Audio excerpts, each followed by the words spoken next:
Welcome again to Chronically Empowered. And today I'm super excited to have Michelle Irving. I've been waiting so long to finally have this chat with you. And welcome, Michelle. Thank you so much for having me. It's same. I've really been looking forward to connecting together. Super excited. And would you like to introduce yourself? Sure. So my name's Michelle. I work with anybody navigating their career while living with chronic illness. I run a global business. About 75% of my clients are based in the US. And I've lived with chronic illness in a diagnosed way since I was 35 and I'm now 53. So I've done it throughout the whole of my career. And I would have to say that now in my 50s, I'm probably having the time of my life, both working, living, and also in pretty good health. This is actually very encouraging because I feel that many of us, people suffering from chronic illness, we have this different kind of FOMO. Is Yeah. just this feeling that we missed out on life, like those years being bedridden or home-ridden. And I'm hearing more and more from very empowered people like yourself that kind of life can start or be more meaningful at any age. It's very encouraging to me. Yeah, I think that we're taught when we have chronic conditions that life will begin when you get better. And then we're sort of struggling to try and feel better or do better or be better, which is exhausting on top of a chronic condition. And I think mostly, yes, there's always a physical component, but there's a lot of mental and emotional pressure that is exhausting most of us. And it's actually about learning how to navigate that component of our experience, both ourselves, but also with family, with friends, with clinicians, with colleagues, just that part of the experience. If you can get the skills to work out how to do life in a way that works for you, then things can dramatically shift in your sense of well-being regardless of what happens for This is super interesting. Can you expand a bit more on that? you. Sure. So I think one of the things is that we have a really totally ridiculous story of illness in culture. So, wellness is seen as a virtue, and it's all about being well in our culture, despite the facts that we're humans and we're made of biological material, which is designed to break down. And some of us have that experience early in some ways. And we're told that it's really over, that there aren't any dreams, that when you feel better, then things Yeah. can begin. And that adds an extremely problematic emotional system for us because we give up hope. We spend a lot of time performing wellness for others or trying to prove that we're trying to get well. And we really attack chronic illness the same way we would, in most of our cases, attack work. Just push, push, push, push, push. So that layers into us an enormous amount of internal and external pressure that we're contending with every moment of every day. When we have a story of illness, which is this is part of my experience and this is what works for me in my body. This is the timing that works. These are my natural gifts. This is where my energy genuinely is. This is what lights me up. This is what exhausts me. This is what drains me. When we have a real clarity about that and we tune into what helps, and my number one question is, what helps here? Exactly where I am. What helps here? When that's the question, then you're getting much more interesting data, much more emotional empowerment, and then things become more possible through that reorientation. But these are very, very deep questions to have with yourself. This is very insightful. And also, I really like your calm demeanor because it's refreshing, you know. Firstly, in our profession, sometimes you feel you need to kind of shout to be heard. So I really like the way you're presenting this very delicate subject. And I think that the mental strain is something that is rarely been talked about. You know, the common conversation I have with people who are struggling is that kind of prince waiting to be rescued. You know, this is what I hear from people, or Yeah. princess. Yeah. Um, and I rarely see responsibility taken. And even when I do, it's usually very, very on point of something that is more, I will get this referral or Yes. I will get this medication. But if you use the same energy, which is important, of course, the health navigation part is Yeah. important, but if you channel the same amount of energy in working on a way out, as we speak, I think it might be beneficial for you. I wouldn't say more, you know, it's very delicate to kind of blame people for wanting to get better in the traditional medical way because this is what we all do. I'm taking medication. Yeah. I'm taking I'm relying. medication. I'm completely, a big advocate for the fact that you should firstly receive medical advice and act upon it and be 100%. critical, of course, and use supplementary and complementary medicine. But eventually, this dedication that my peers have for leveling up, kind of, in their medical journey, and I'm saying medical journey, not health journey, intentionally. I will get this. Okay, now I get this medication. Oh, now I got Yeah. this treatment. And I wonder if, in your opinion, is there a better way to channel those very, very limited amounts of energy? So I think it's not about what we do with it. I think it's about how we do it. And so I'll give you the example. Uh, I was given medication very early. I have an autoimmune condition of my liver. And what that means is that I was diagnosed very early and it was treated with the inflammation, it was treated with steroids. That knocked me out and I slept 18 hours a day at 35. And I was like, this is not on. So we tried a number of different medications. In the end, if I didn't take medication, the prognosis was within 5 years, this would be irreversible, organ failure, dying. That's where it was going.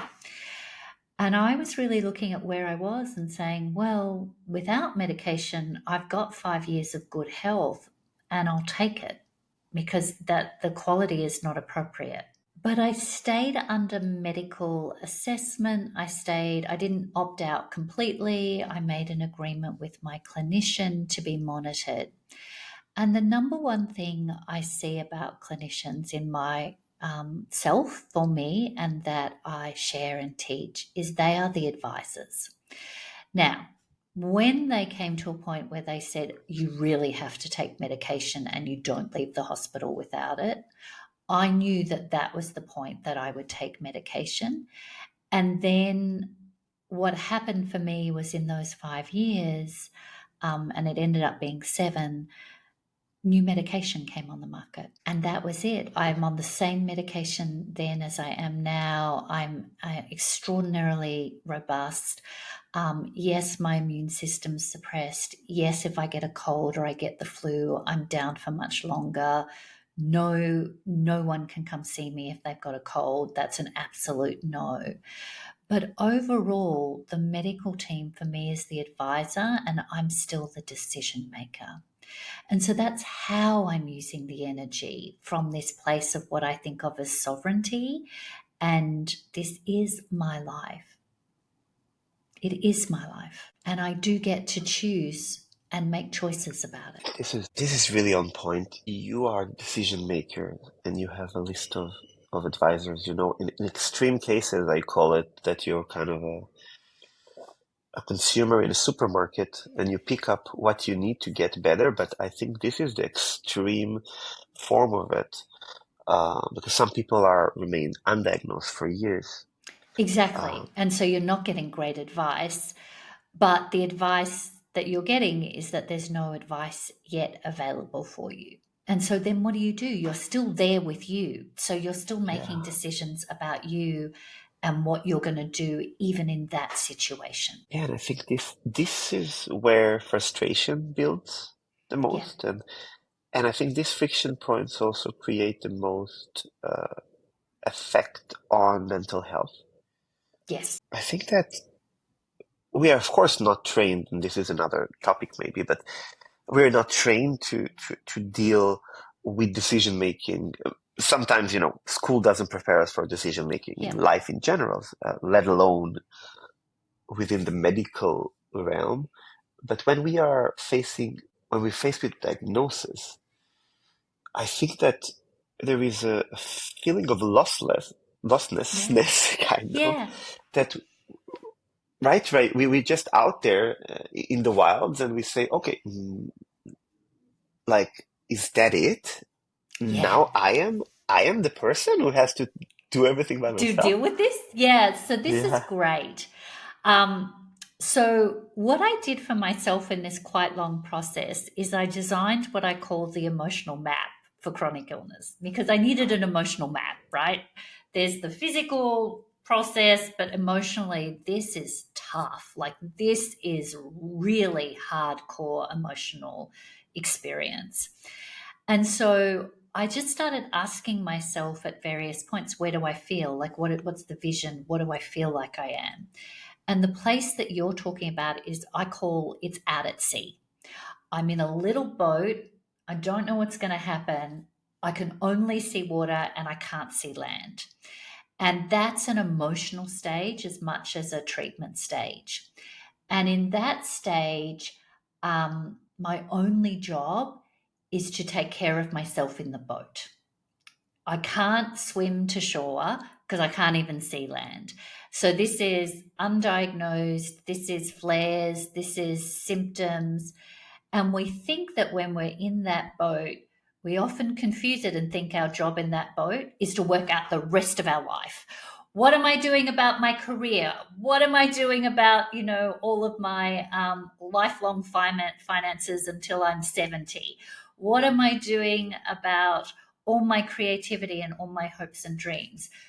And we confuse being in the boat with, I have to make decisions about everything from this place in the boat. There are three other additional stages emotionally to the boat, and I'm happy to walk us through them, but I'm curious. So there are four stages to the emotional app. The first is the being at sea and being in the boat. Don't know what's happening, only job, be in the boat.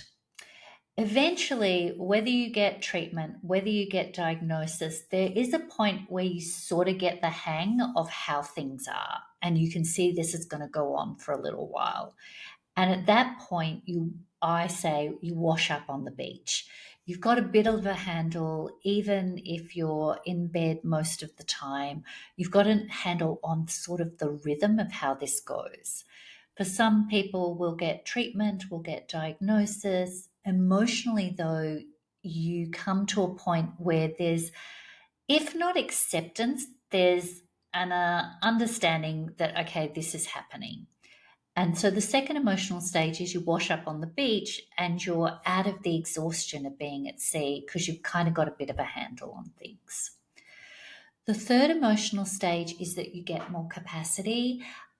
You start to get a little more understanding. You might get, some more support. And I see that stage as you start to get a bit of a rhythm of day to day and a little more hope.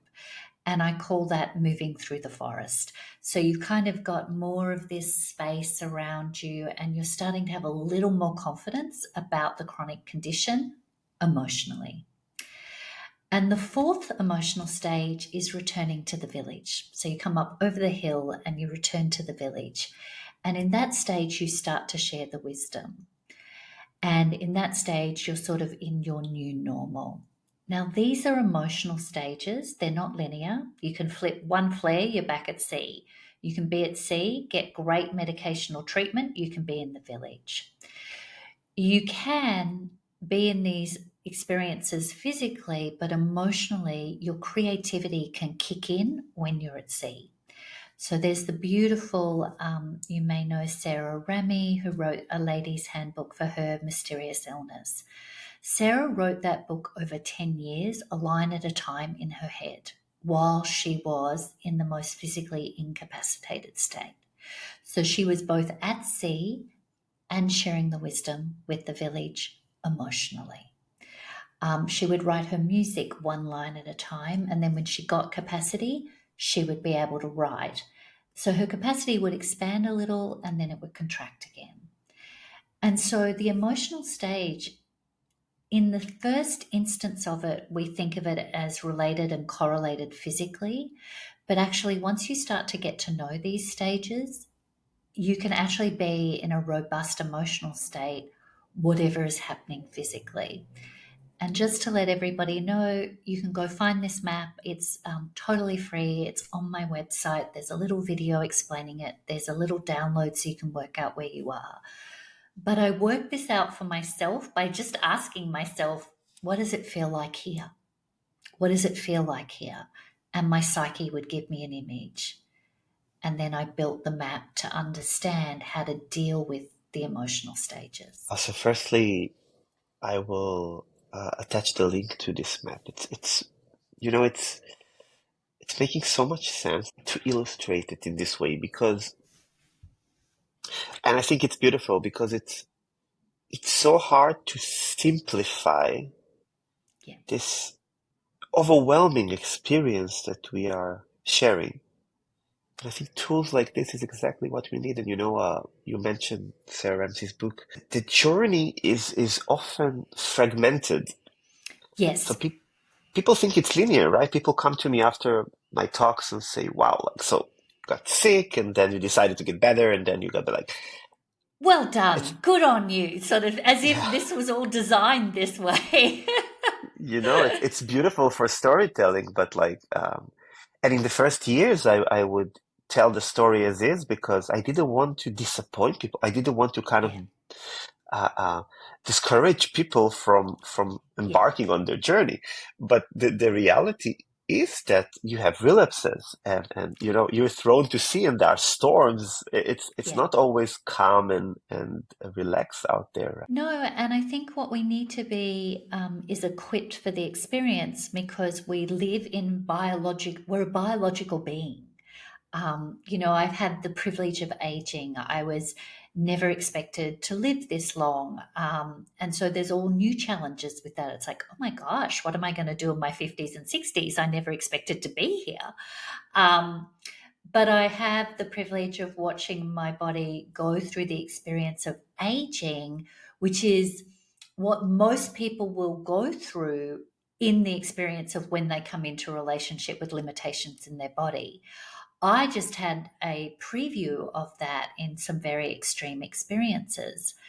And then as I recovered from the liver condition in terms of we got medication that worked for me and my body, then going into perimenopause, just in that stage of life, I got a whole new chronic condition, which I still live with as well.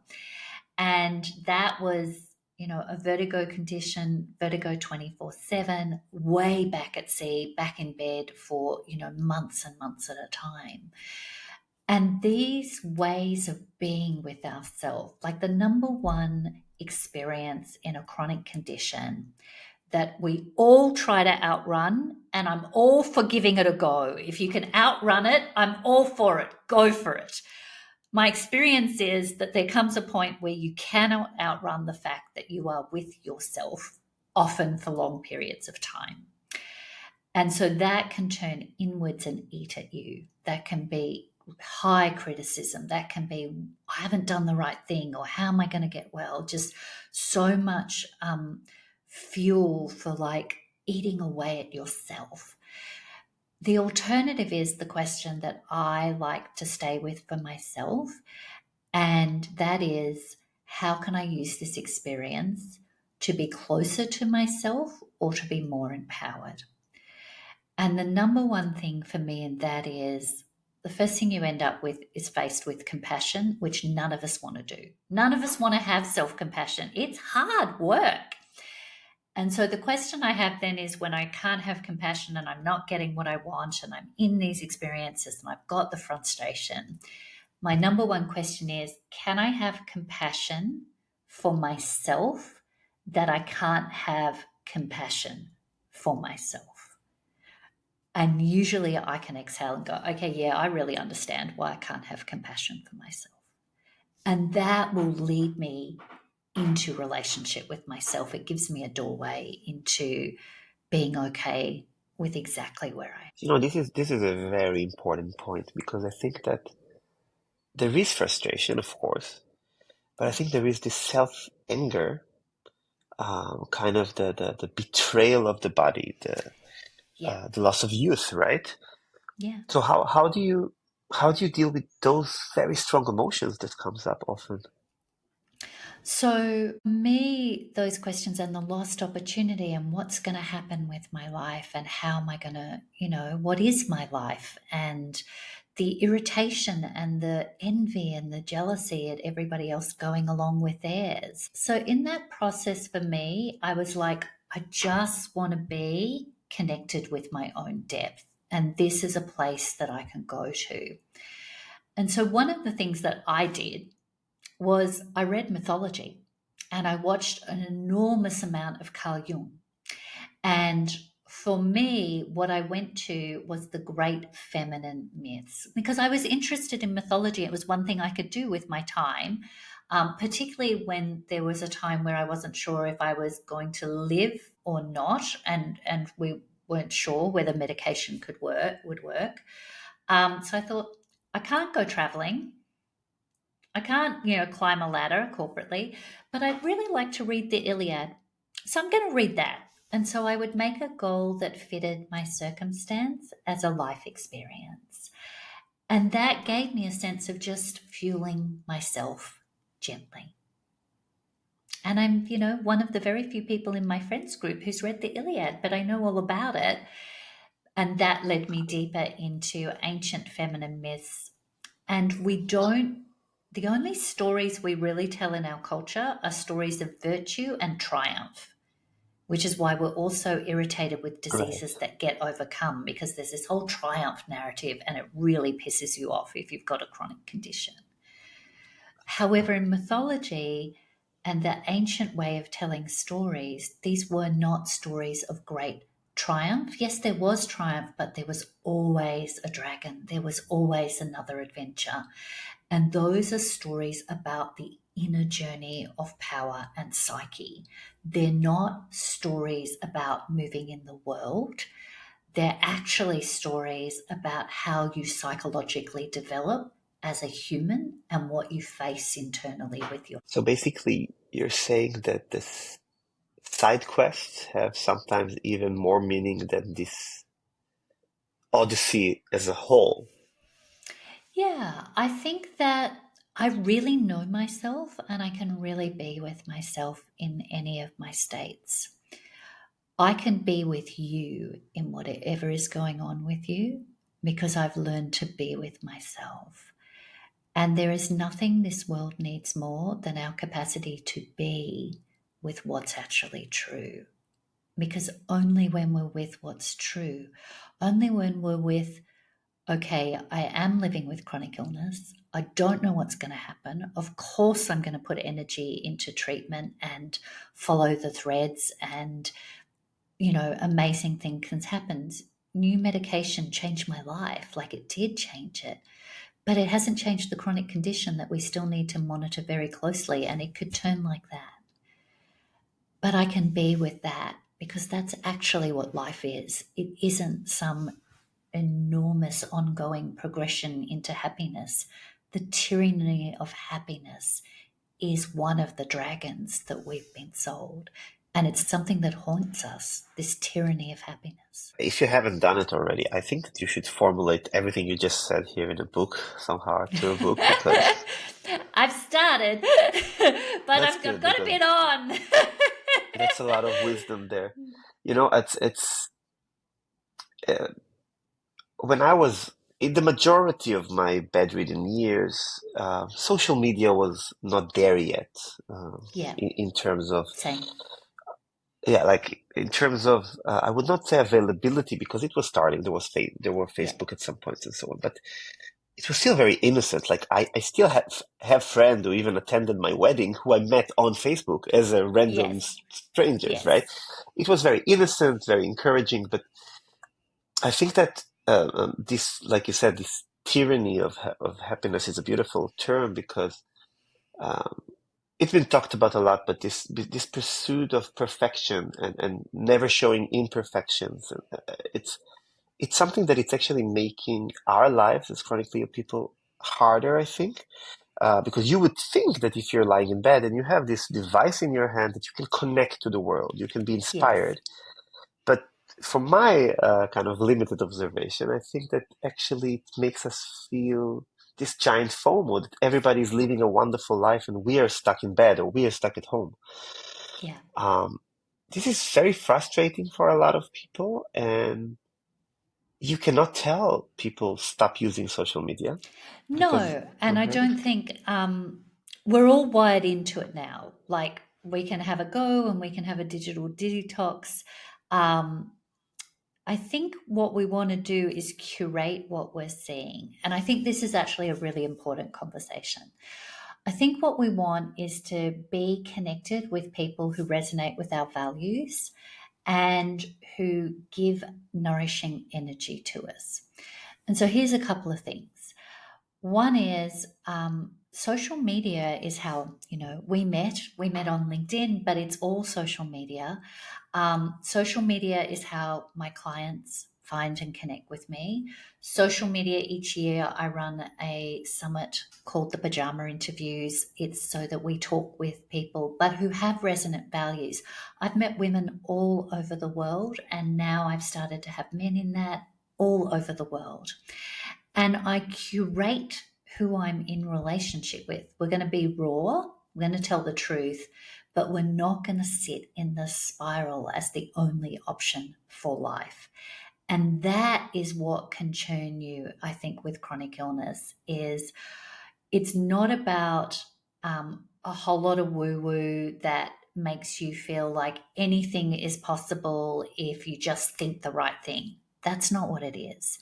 It's about being in relationship with people who are sharing content, practical experience about what is possible and the how in ways that actually work for your ambition, for your desire and your body that's possible. And it's very important to, yes, be recognized and validated in the experience you're having, but to be very careful about your energy following a whole lot of moaning and a whole lot of victimization in a way that it's therapeutic to go into what is being felt, and you don't want to get stuck in a cul-de-sac because you want to explore what's there and use that information to then make practical choices for your life. And that's how you want to curate it.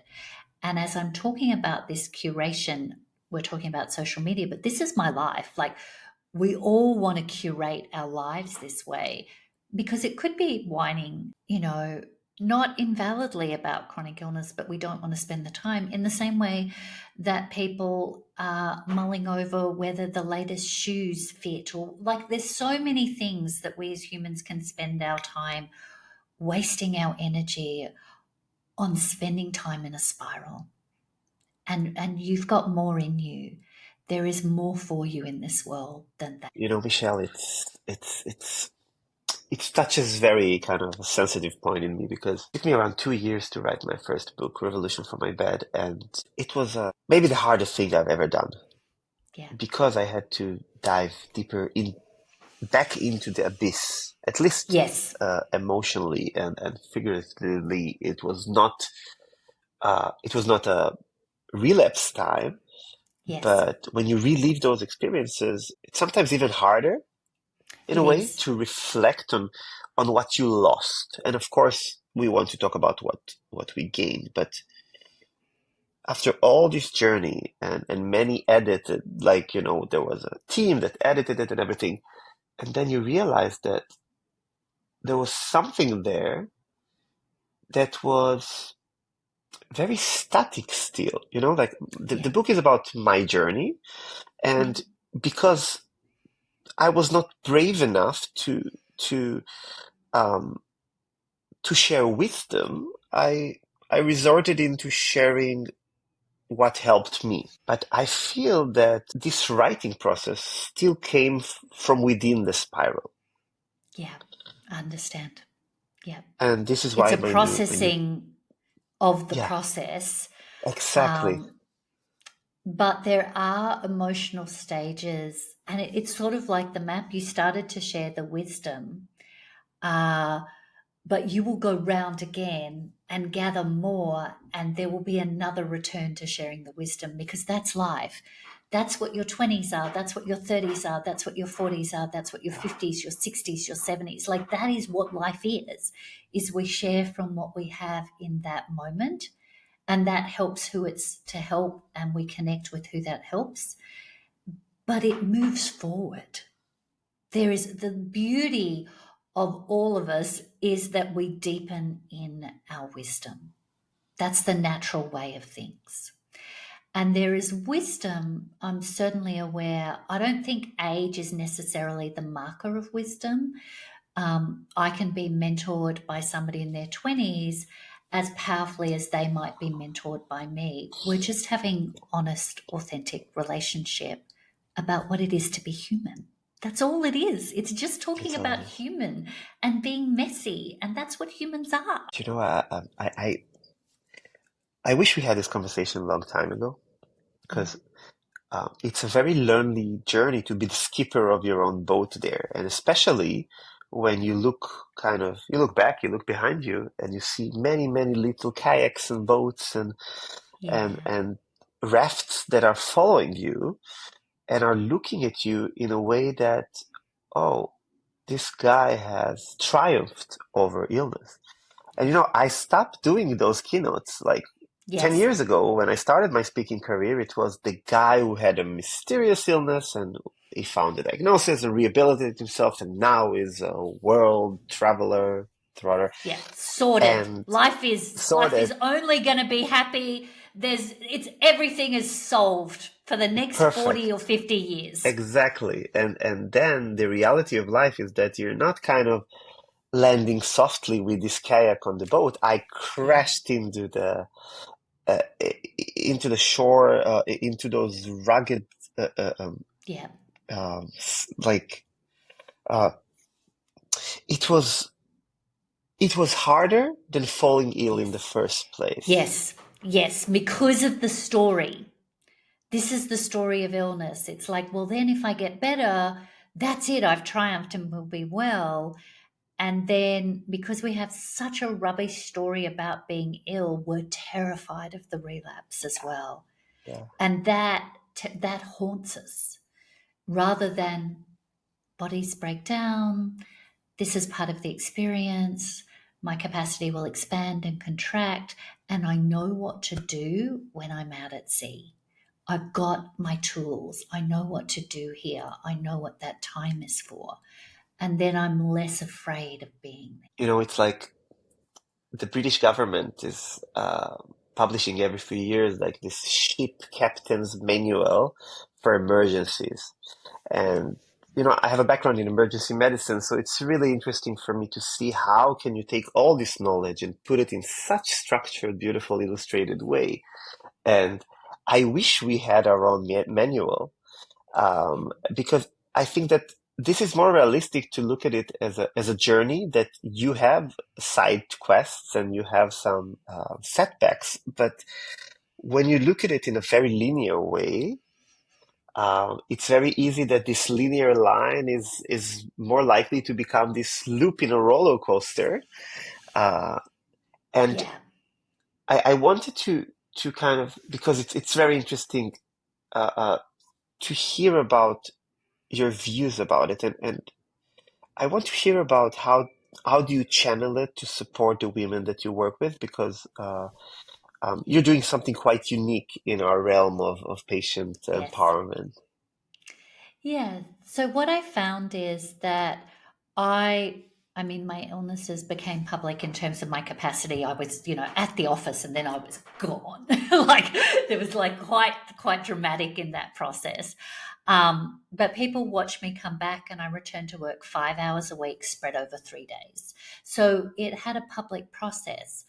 But I was very clear about navigating it for myself in what I call my sovereignty. And then what happened is people would come and disclose. So I would be at the photocopier, or, before we all worked from home, I ended up working remotely for a decade and negotiated all of that. But people would come and disclose.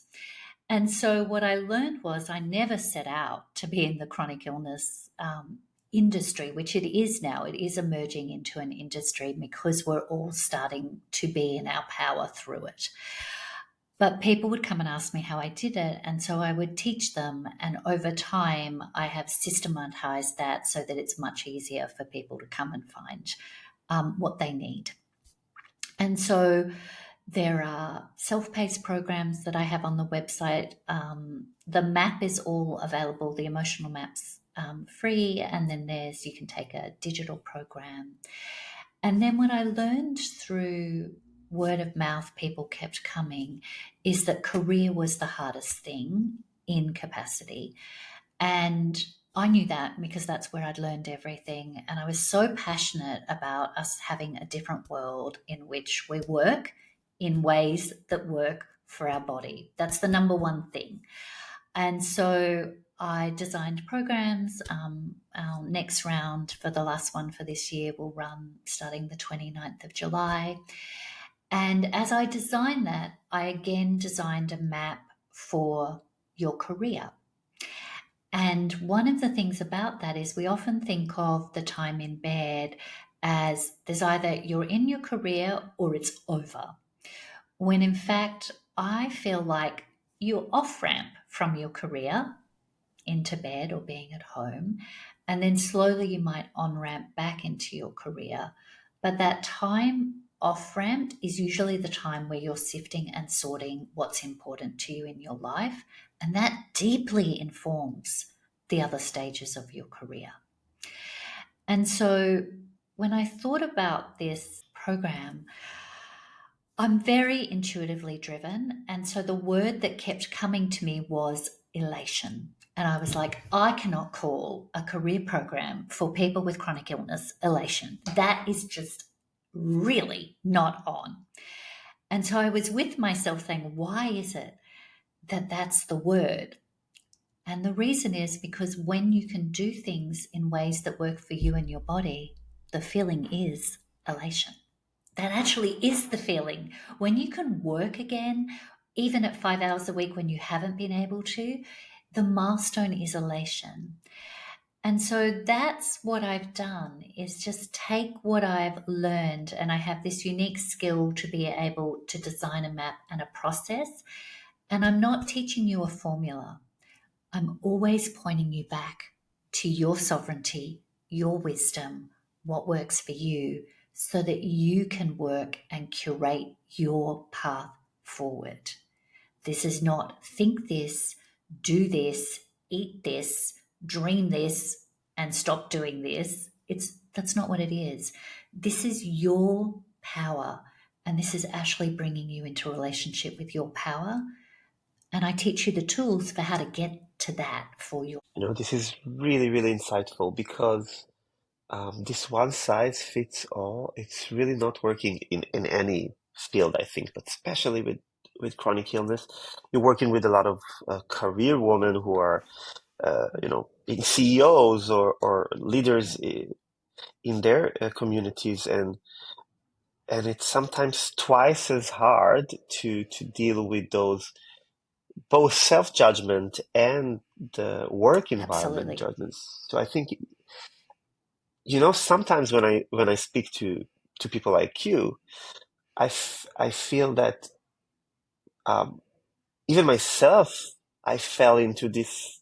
uh, linear advice or wisdom sharing trap because sometimes I'm writing stuff like you should do this, and then I feel, firstly, who am I to say you should do something, and second of all, this advice probably is not going to fit everybody in every stage. And this is why I think that this facilitation or more coaching base and custom made is much more fitting people that are in this constant dynamic journey, right? And I myself, I'm shifting into more of just being honest and vulnerable and sharing my experiences instead of telling what to do. And I wanted to say that really the reason that I was kind of forced into giving advice in my first book was because um, neither nor I or the team working with me were brave enough to just have a raw story. It Yeah. had to be this non-fiction, it's another Yes. shablon, okay? Like, yeah, now Yeah. you shared your story in this American fashion of you share it for a few chapters and now you have to. We say in Hebrew, I'm Jewish, that the rabbi is standing in the synagogue stage and he is preaching the Bible. Yeah, Yeah. now it's your time to preach. And I like your approach that you're not a preacher, you're more a facilitator. Yeah, I think that we're at a time in the lives that we live, at a time in history where it's really important to be connected to the wisdom of what it is to be human. And it's a very messy endeavor to be human. And there's a lot of critique in our culture about just what is normal human experience. Feeling anxious, normal human experience, amplified by a culture. Yes, absolutely. But it's all turned into this way in which we critique ourselves as if there's something else. There's nothing to critique. You're just being human in an experience of what it is to do that. Now, are there things that help you emotionally and mentally? Absolutely. That's the wisdom that is also within humans. And what you're talking about in this give an answer is we're trained to think, I have a problem, just work out the answer and things will be solved forever. If there's ever a myth, that's the myth. Like, this is the most, like, that is the product of advertising. And we have all swallowed that. It's like, solve one thing, guess what? Another thing's going to arise. It's not about having it all solved. It's actually about how do you as a human work with your process of solving and work with the things that are unsolvable. That's it. It's as simple as that. That's the mystery of living. You are in a mystery. You are a mystery to yourself. Chronic illness is a tremendous mystery. And this world needs nothing more than your authenticity to be having the truth of that conversation. That is what would actually change a lot of what is going on. Michelle, this is something that I really want to point out to that um, it's extremely rare for me. And we are talking to hundreds of people in a year. To hear somebody who's not trying to put the right answer in front of people. Yeah. Um, and if I can share one thing from my journey Yeah. for people to learn is that the actual process of writing a book, which is basically a journal, Yes. that was a therapeutic one. That was the Yes. tough observation. That was the diving into the abyss and climbing back up. And I think that what happened to me in my writing process and in my speaking process and in my podcasting process is similar to this clash of expectations that we have from society and our authentic self. My authentic self ended the book with this realization that basically I'm suffering also from post trauma, and I went Yeah. on and diagnosed it and treated it. But then, when I finished it, I felt that I'm not enough. This is not enough. who am I Yes. to write my own story? And this is not about writing a book. It's like, I'm not writing my own story. I'm kind of, there is this huge fabric of stories, and I'm kind of weaving my story inside.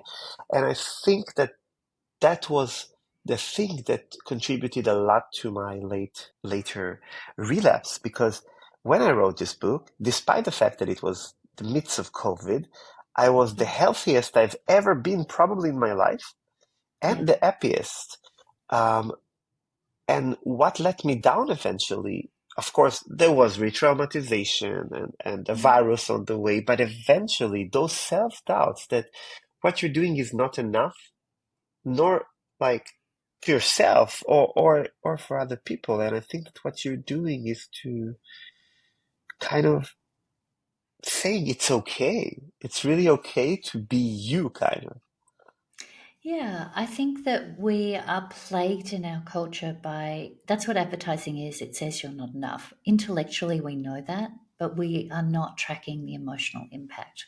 We all feel not enough. That's part Yeah. of the human condition. Yeah. That's actually what connects us is the feeling that we feel we're not enough. And then we're sold this idea of, well, just sort that out. Just do this, whether it's think this, drink kale juice, go to the gym. I mean, so have a war, sort out what that is, have a power dynamic, be more important than others, be less important than others. Somehow all of that will make you okay and enough. And the reality is, we're messy. We're going to feel not enough. And in that, that is exactly what makes us enough. But that is a muscle. Like, that's not something you just think. That's a muscle. That is something I have to lift every day with myself. It is a way in which we strengthen our own capacity to be in what I genuinely call sovereignty. Sovereignty means self referenced power. That's actually what it means. My power, I reference myself. I don't wire it out through everybody else to work out whether or not it's okay for me to have power in this situation. I start with, if I'm not feeling powerful, I start with, okay, what's going on inside? Where do I rebalance this? Of course, there are power dynamics. Of course, there are horrendously traumatic situations. And many of us don't live in those circumstances. And because we don't live in that, we really need to stand up and be accountable for the power we do have. And it has to start with our relationship with self. And I'll leave you with this one sort of piece around this. This is why we're all interested in authenticity. When you are deeply connected to you, you are very hard to manipulate and almost impossible to control because you are referencing you first, not in a selfish way, but in an actual, I'm grounded in me and I'm going to be grounded in me and see what I think of the rocking and rolling rather than just taking it all in and rocking and rolling. I'm going to challenge you there because, like, I'm using a lot of metaphors when I write and speak, and it's kind of facing the winds, Yeah. um, what you're mentioning, because eventually the wind will come, and if you're a Yes. deep-rooted tree, you will swing a bit, you'll lose some Yes. leaves, but you will not be taking apart. Yes. Um, and I want to challenge you with the thought that I have that illness often catches us, especially autoimmune,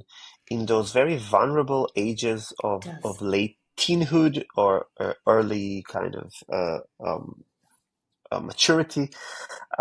And my question is, when we are facing this in those delicate ages, do we have enough tools to mitigate it to a point that it's not taking us all the way into bedriddeness? Absolutely. Because, and I'm not dissing the fact that people are very sick. I'm just saying that you can see people with the 100%. same level of illness that are less functioning and more functioning. Yeah. And I think you raise a great point. Um, We don't feel this way, and illness can sort of sweep us off our feet. The skill that you learn through illness is you will get boundaries through illness. Like you have to get boundaries for survival. You might take 5 years to get them, but you will get them sooner or later because the illness itself gives you no choice. You only have so much energy, and you have to learn to say no, and you will learn to say no one way or another. And I agree with you. Having been a teen in quite an extreme situation in my family, I knew that I didn't have the power to leave home at that point in time. That wasn't part of the choice that I had. But I did have the power internally to know that I could make it through the experience and I could leave at 17. And there is wisdom in all of us at any age. We just don't live in a culture of cultivating wisdom and seeing that as the purpose of living. We live in a culture that, in fact, will teach you to disassociate and give up your connection with yourself as if having power is somehow hooked into somebody else's approval. In a child and teen state, you are dependent on the environment. There's no question. And your brain is still developing. And you will still go through a process in that where you will be also developing your own power. It may not be matured, absolutely. But some of this conversation about the emotional map and finding those ways and what happens at those stages can help you find your way into maturity. This is super insightful. I'm just sitting here waiting for your book to be written so I can learn from it. I think it's really missing. You're from Australia. I'm originally from Israel, and um, in our countries there is also other cultural ways to tell a story.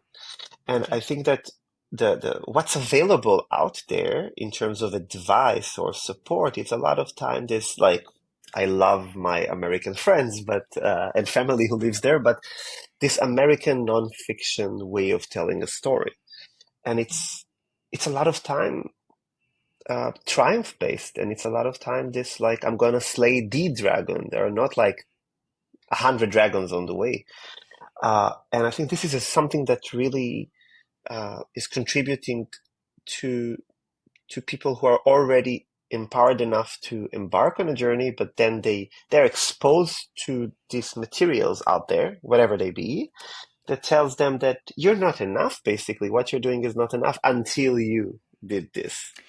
Yeah, and look, just coming back from the US, and this is something you and I share of that digital nomading experience. And as I said, the majority of my clients are based in the US. My experience is that humans are hungry for actual raw truth and what is real everywhere, and no more so than in the US. Most people I speak to and meet know that the system is dismantling and destabilizing them at a very core level. And it is, when I'm talking about navigating your career with chronic illness, I am talking about it mostly in an American culture, which has the worst corporate culture for navigating illness. Like it's just um, is horrifying to an outsider, and it's horrifying to the people living in it. However, I also see that these tools will teach you how to navigate that, and that's certainly my experience.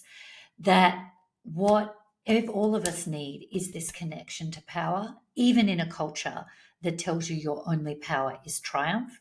It's a lie. You know it's a lie. We know it's a lie. And you can get caught up in that, but you just need to consume and feast on things that nourish you and really understand that your knowledge that it is not right in America. um, there are some incredibly abundant, powerful things about American culture. And there are some, the health system is very, very, very difficult. And no amount of thinking yourself positively is going to wish away a $35,000 emergency department bill. So there are other resources required in that process. That's just true. Like that's just true. And how do we move then in that experience? And that's really about what can we do in our own lives and where can we influence what's important to us. And one of the primary things in a US culture is to understand those clinicians are your advisors. There's a huge culture around clinicians in the US. Yes, in other countries, but in the US, and that in itself, they are your advisors. You are the decision And I maker. think that this is probably the best note to end this beautiful hour before we're moving to the last question, because you are the decision maker, and I think this is our role as people who are trying to empower other people, that eventually to help bring them to this decision that they are the decision makers and they have abundance of advisors around them and service provider. I don't like to call it service, but it's so abundant out there. You're like you're in a forest and there's so many fruits to pick. Like you'll never go hungry. And Yeah. And you need the tools. We're not saying it's just about it's okay and yeah, it's all up to you and just sort it out and see yourself as an advisor. There's tools to build yeah, emotionally to hold that position. Um, and that's what you and I have learned in our own experience is how to cultivate some of the tools. And that's what we're sharing. absolutely. And I'm also trying to bring my kind of notion of the voices I've listened to and heard over the years to decision makers. And I think Yeah. the good news is that they're starting to listen, because Yeah. eventually they are affected by chronic illness themselves and their families. And also there is more openness for this rawness and vulnerability. And regarding to what you've said before about the American culture, I think that what really helps me in speaking to people from American culture or North American culture or you know what, in cultures in general, is that I speak uncomfortable truth and I'm very authentic. I'm never insulting anybody, but I think that this is something that is uh, helping to changing the narrative, because if you speak only corporate language, you will never progress anywhere. Um, and that leads me to the final part of our episode today. That has been extremely insightful for me. And usually I like to ask my guests to ask me anything they want, and we haven't prepared it, so I have no idea what's coming. I can't So wait. I'd like to ask you what mystery are you living in the moment in your life? Wow, this is incredible. It's like every recording is just gets tougher and better. Like, thank you.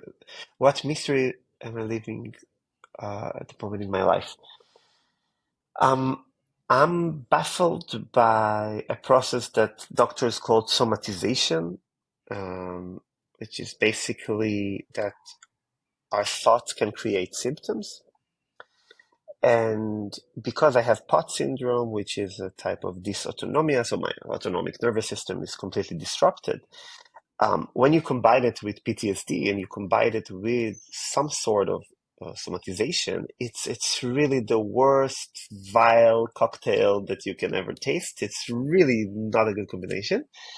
And I'm baffled by this mystery that every time I get frustrated or disappointed or any strong emotion that comes in, immediately I have very strong physical symptoms. And I must say that I've been ill for 20 years, but it's never been that bad before, and I don't understand why. Yeah. And that's the mystery you're currently living in with the physical health.